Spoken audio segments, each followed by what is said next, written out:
at least, about Justice League Dark. I'm sure a lot of you have read it. It came out on February 7th on Blu-ray. It's more or less got Constantine at the center of it, which is good because they're coming out with a new TV series, live-action TV series. It's also based on the New 52 series, Justice League Dark, where actually Constantine, I actually read that entire series until like Lightbringer or something came down. It's a big story arc and kind of ruined it. Yeah. But like the first couple of like 3-4 story arcs are really good. And it's really Constantine taking the lead. And Constantine is like, Constantine's history in DC is kind of interesting because he was part of Vertigo or whatever for the longest time. Like that's where he originated.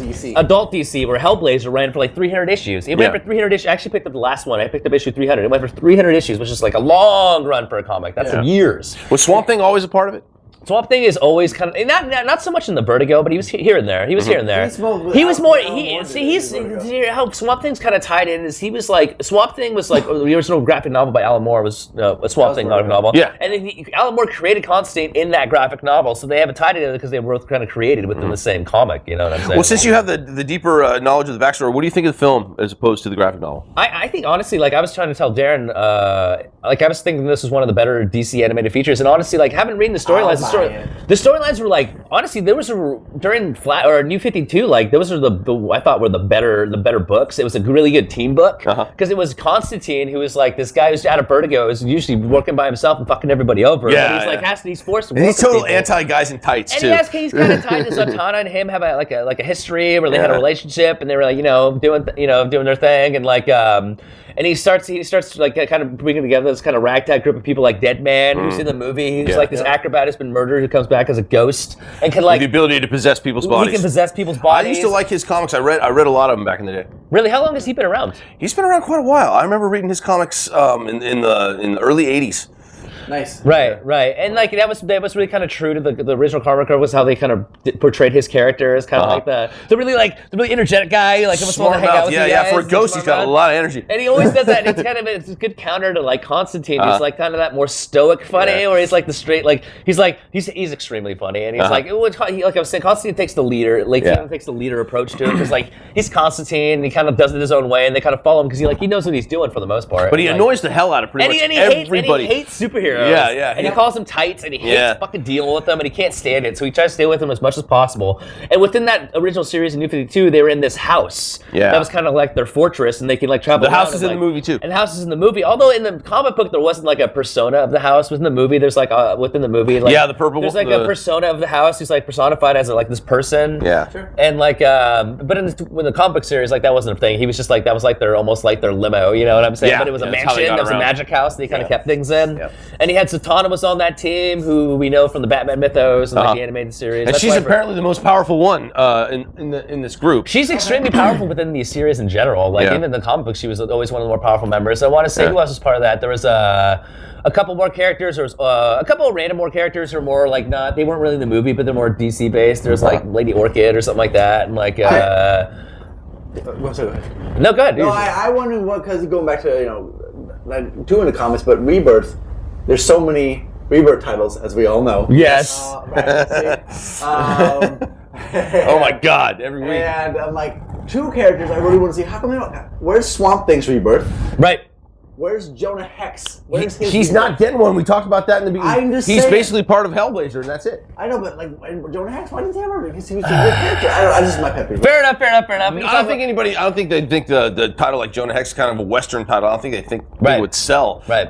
That was my gripe with the film. I enjoyed it. I like they had snappy dialogue that I've noticed is existing in the Hellblazer. I thought the plotline was overall like it kind of kept me guessing too. Like when you thought it was going to go a certain way, you're like, oh, well, damn, I was bamboozled. You know what I'm saying? Like almost like it was. You were bamboozled, like the team was bamboozled, and you're like, oh, that was. Oh.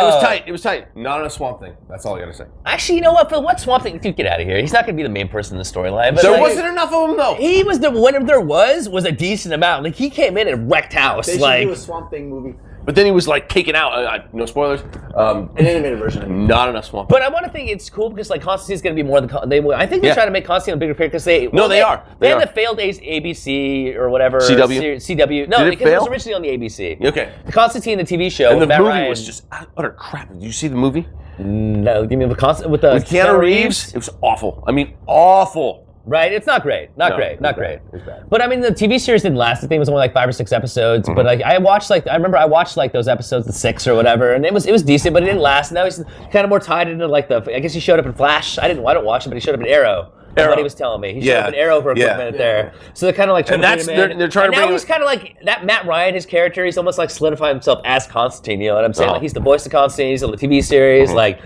When I think Constantine, I'm thinking because he looked just like Constantine, he sounded just like him, and he was like the person like he actually like he looked like he was straight out of the comic. Makes me want to own a tan trench coat. But I'm just saying, I've been going back, and I was telling you, I've been going back and reading the original like 80s because I have on my Kindle. I've been reading a lot of the original 80s Constantine. Yeah. And it's like super gnarly, and it's like super 80s, and there's a lot of demons, and there's like a lot of killing, and there's a lot of violence, and he's always smoking cigs. And, he's like, smoking constantly. Drinking. He is a Even actually, smoker. Honestly, he was the only. I noticed when I was reading a lot of the New 52, like he was the only character who smoked. He was actually allowed to smoke in comics when that Marvel had actually outlawed that like many years ago. Because I remember when I was a kid, like you used to see Gambit smoke cigs. You see, you know, Wolverine with his classic cigar. He does.